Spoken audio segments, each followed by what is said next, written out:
Jadi mereka tuh orang tiba-tiba ke Pison di tengah, buka pintu, di greet sama kita punya waiter, dibilang, loh kok sawahnya mana ya? Kok nggak ada sawahnya ya, katanya gitu.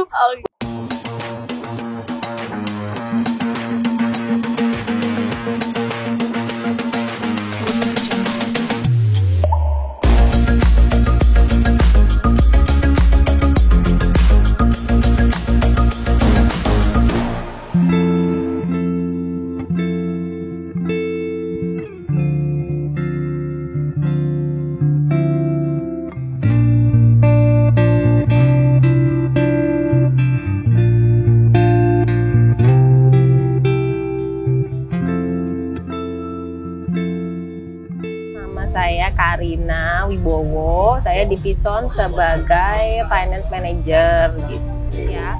Pison itu ya karena kakak saya backgroundnya awalnya, kakak saya itu sekolahnya hospitality di Australia.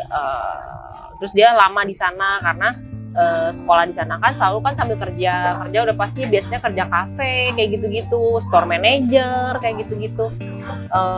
Terus dia pulang ke Bali, sempat kerja di hotel. Terus memang dia sempat mimpi pengen sih punya coffee shop.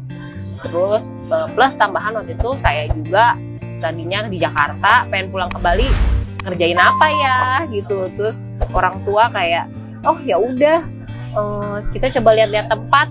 Yaudah deh cobain aja buka gitu. Karena awalnya coba-coba, gitu ya? Pengen pulang, coba-coba pengen punya sendiri gitu. Coba-coba sih ya intinya.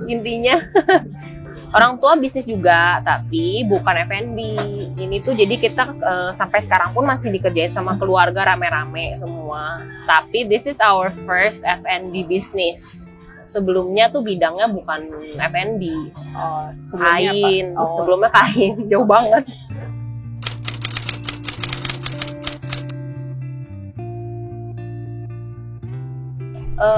Pison sama coffee shop lain, kayaknya tadinya kakak saya mau coffee shop aja, tapi jadinya kita jadi kayak restoran ya.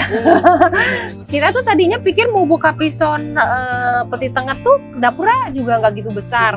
Pikir kayak yang mau masak tuh kakak saya gitu, nggak pakai hire chef gitu. Terus pada sampai sekarang aja sampai suka nanyain, kamu gimana sih bisa dapet chef-chefnya kayak gitu? Katanya dipikir kan kita punya kenalan atau mungkin kadang beberapa orang hijack dari restoran lain ya.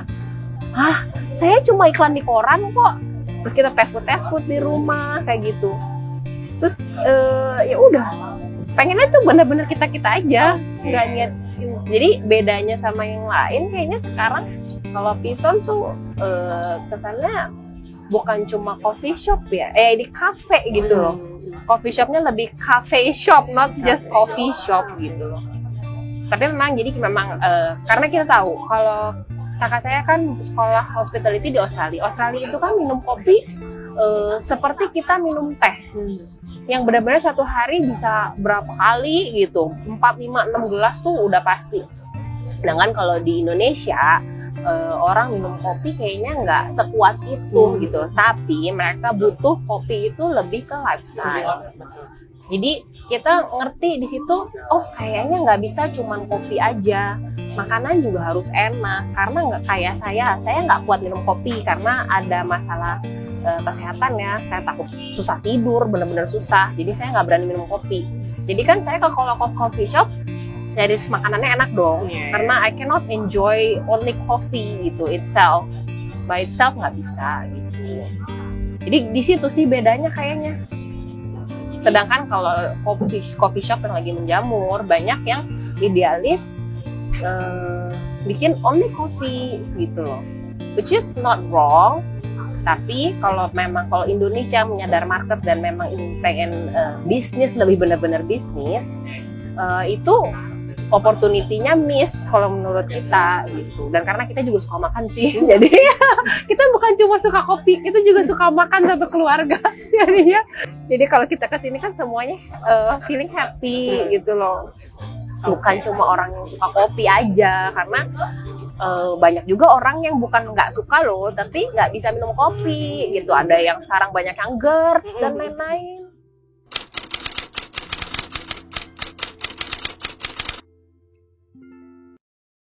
Kesulitan, tantangan ya pasti ada lah. Ketipu-ketipu orang pasti ada, urusan-urusan dalam mendirikan bisnis ya pasti ada, ketipu-ketipu gini gitu dikit-dikit ada. Percaya-percaya sama orang aja sih, harusnya kan kita lebih cek background dan lain-lain. Ternyata nggak bener konsultannya. Intinya sih kalau ada konsultan memang meskipun kita dapat dari kenalan, tetap kita sendiri harus cek backgroundnya. Kadang mungkin kenalan kita juga nggak tahu gitu, ketidakbenaran konsultan-konsultan kayak gitu. Terus kan bisnis keluarga, family bisnis juga adalah dramanya masih ada gitu. Tapi masalahnya lain yang sampai signifikan gimana sih nggak terlalu ada ya, nggak ada yang sampai bikin gimana gitu tuh nggak ada sih. Kita tiga bersaudara cewek semua. Apalagi cewek semua ya, aduh. Kakak cewek, saya kedua, ada adik saya cewek juga. Nah, yang adik cewek yang pegang di Jakarta gitu. Meredam konflik ya tarik ulur kali ya, tarik ulur, terus ada peran mama juga gitu, penengah. Terus kan ya kita kan udah semakin dewasa ya, maksudnya ada konflik ya mikir juga lah, kan nggak sekolok kita kayak anak kecil, ada konflik hantem terus ya, enggak lah, kita paling ya redam-redam emosi aja, terus mikir lagi untuk kepentingannya itu apa. Ini kan bisnis, bukan kepentingan pribadi masing-masing. Jadi yang harus didahulukan kepentingan bisnisnya apa. Jadi itu kan jadi jalan tengahnya gitu loh. Kadang kita konflik kan pasti karena ada ego masing-masing ya, pengennya gini, pengen gitu, tapi kan ini kan bisnis bersama, jadi kepentingannya harus kepentingan si bisnis yang bersama yang didahuluin.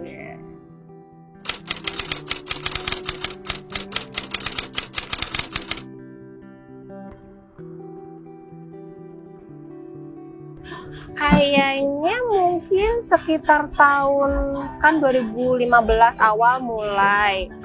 Ini 2019 buka. Kayaknya sekitar tahun ketiga keempat deh. 15, 16, 17. Mungkin sekitar mulai 17, 18 deh. Kayaknya mulai tambah rame. Dari di Peti Tengetnya ya. Jadi dari sana mulai terkenal. Juga kita kan partneran sama, maksudnya kita punya kopi itu dari orang Jakarta. Jadi dia banyak bantu sounding ke teman-teman Jakarta kan. Juga jadi banyak orang Jakarta yang ke Pison Peti Tenget gitu. Dari situ jadi mulut ke mulut, terkenalnya malah duluan di di lingkungan orang Jakarta kayaknya gitu. Dari situ kayaknya jadi banyak investor-investor atau teman-teman juga yang pengen buka bisnis baru tuh nanyain, pengen dong mau buka cabang lagi nggak, dan lain-lain gitu. Termasuk kayak di Ubud sini gitu.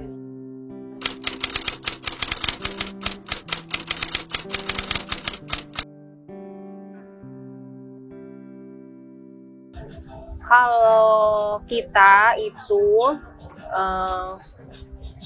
saya sih tekenin ke family saya nggak mau kebanyakan hutang, dan harus selalu ada cadangan liquid. Harus siap kalau misalkan ada apa-apa terjadi sebelum tahu COVID ya. Harus kalau ada apa-apa terjadi atau misalkan ternyata bisnis kita nggak jalan gitu ya, orang nggak suka our products, our services, itu harus bisa kita hidupin operational sampai 6 bulan, karena untuk kita mutusin kan pegawai harus tetap dibayar dan lain-lain.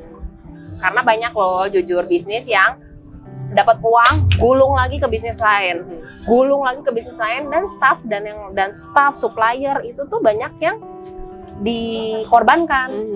Karena kita sendiri ngerasain loh, minta supplier itu ketat banget di Bali, kredit susah loh, rata-rata minta cash karena banyak yang buka tutup, dan akhirnya kredit mereka agak pending, bermasalah, nggak dibayar, ya kita ngerti lah. Jadi saya nggak mau hutang kebanyakan, liquid harus ada, karena keadaan sekarang tidak mendukung gitu untuk tipe model bisnis yang mungkin zaman tahun sekitar 10-20 tahun kemarin itu lebih berani, kredit putar uang, digoreng gitu masih lebih bisa. Kalau sekarang kalau nggak ada gitu, wah, saya banyak dengar teman-teman saya waktu COVID gaji nggak dibayar, ditunda sudah dijanjikan, tapi kan mereka butuh untuk hidup. Padahal memang hasil kerjanya, bukan janji, bukan sekadar janji untuk promosi, bukan. Memang hak mereka tapi tidak dibayarkan. Saya nggak berani kayak gitu-gitu. Ya kalau orang Bali percaya karma, saya juga sama aja lah. Apalagi kalau kayak gini-gini kan orang kebutuhan hari-hari kan mendesak. Ya kalau yang beruntung masih punya tabungan, masih bisa hidup. Kalau yang penghasilannya hanya pas-pasan, nggak tega. Nah itu juga saya juga pengen kalau saya bisnis juga bukan sekedar pengen buka bisnis, tapi kan pengen supaya nggak tahu ya, emang personal kalau bisa buka bisnis itu kan sekalian seneng gitu loh. Kalau ada orang kan mereka juga bisa dapat lowongan kerja, terus kita juga jadi semangat pengen buka jalan supaya karir mereka bisa naik juga gitu loh. Bukan sekadar, kadang kan susah memang bisnis tourism, hospitality, kita pun tidak mampu untuk terus menjanjikan bisa naik-naik kalau kitanya nggak berkembang gitu. Karena nggak mungkin kan secara hitungan gitu nggak masuk. Tapi kalau kita bisa berkembang, terus mereka karir bisa naik, kita juga naik. Tapi kan bisa bawa mereka juga karir naik gitu loh.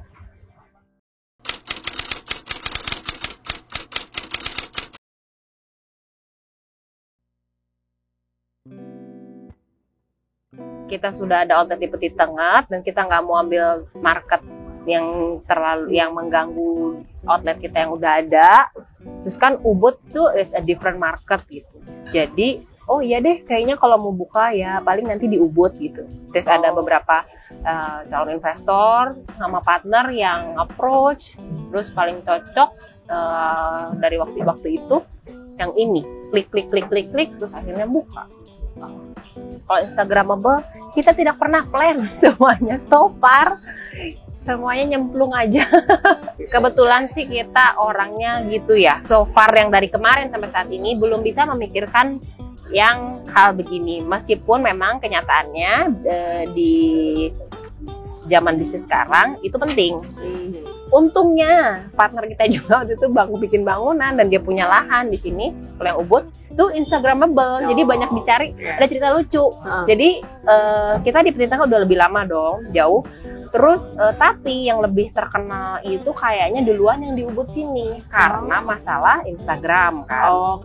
Jadi mereka tuh orang tiba-tiba ke Pison Peti Tengah, buka pintu, di-greet sama kita punya waiter, dibilang, "Loh, kok sawahnya mana ya? Kok nggak ada sawahnya ya?" Katanya gitu. Wah, memang nggak ada sawahnya Bang, katanya di sini, itu yang di Ubud. Iya, dipikir Pison itu memang di Ubud gitu loh startingnya. Memang cuma ada Pison di Ubud, tapi pas lihat mungkin Pison ada di Peti Tengah gitu. Ini Pison gitu. Dipikir yang ada sawahnya. Kita buka. Jadi banyak loh, even kita udah selama ini, dan mungkin untuk di Bali orang pengen ke coffee shop ingetnya Pison. Tapi ternyata banyak yang masih nggak tahu loh ada Pison. Apakah ada yang tahu cuma di Ubud, ada yang cuma tahu di Peti Tengah, ada yang tahu di Jakarta startingnya katanya. Ada yang tahu di Bali nggak tahu di Jakarta, itu ada. Jadi potensial marketnya masih besar banget sebenarnya.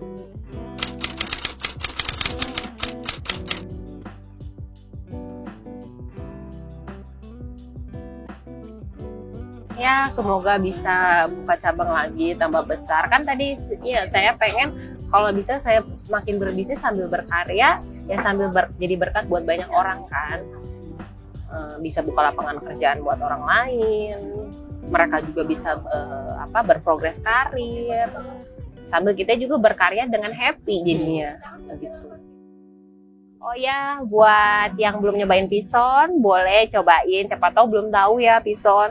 Cobain Pison Ubud di Peti Tengah, terus di Jakarta juga boleh. Kalau lagi di Jakarta, mampir ada di Senopati, ada di Tamrin.